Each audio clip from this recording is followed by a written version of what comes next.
The final payment. In the previous video, we only looked at situations where the payment was the same throughout. In this video, we're going to look at the final payment, which is usually different from the regular payment amount.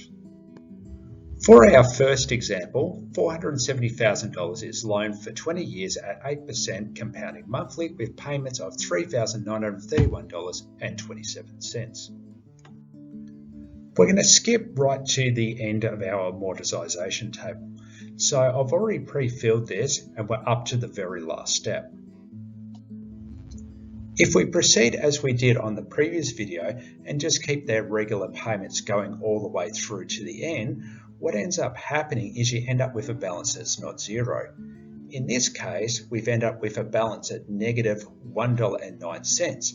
This actually means that whoever you've loaned the money from, you've actually overpaid $1.09 and they actually owe you the money. To fix this situation, we calculate the interest as per normal. So this was the exact same value that we got on the previous slide. The principal reduction is going to be approached slightly differently. It's going to be the same as the balance of the previous time. And the reason is we're paying off the remainder of the loan. So the amount that the principal is going to be reduced by is exactly what you had for that second last balance. The balance after the last payment has to be zero, so we need to put it in as such. We can work out the payment with a formula that we've used before, and that is the payment is equal to the interest plus the principal reduction. So even for the final payment, this formula still holds.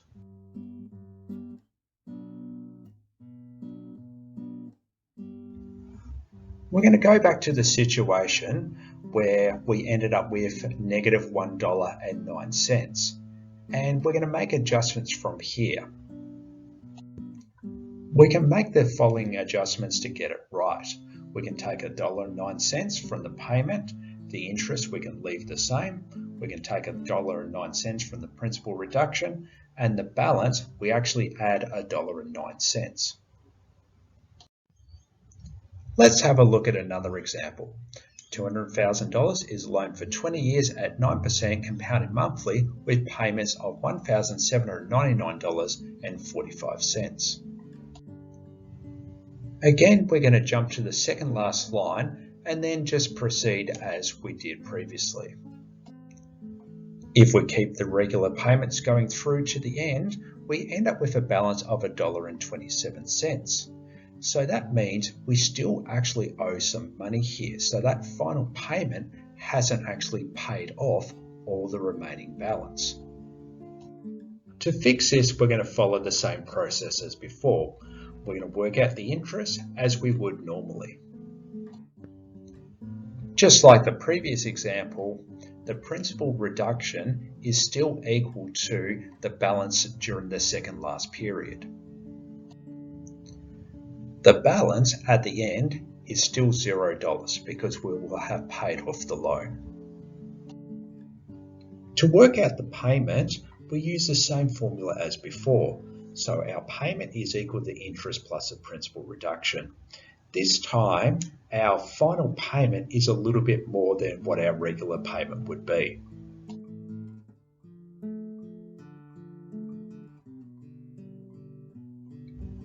We're going to jump back to the situation where we still had $1.27 left owing. And what we're going to do is we're going to make adjustments again. This time, we're going to add $1.27. So last time with the payment we subtracted, this time we're going to add because we need to pay more to pay off the loan. The interest is the same. The principal reduction, we're going to have to add $1.27, and the balance, we need to take $1.27. To work out the final payment, follow these steps. Number one, find out how much is owed after the second last payment. Remember, this is the same value as the principal reduction at the end.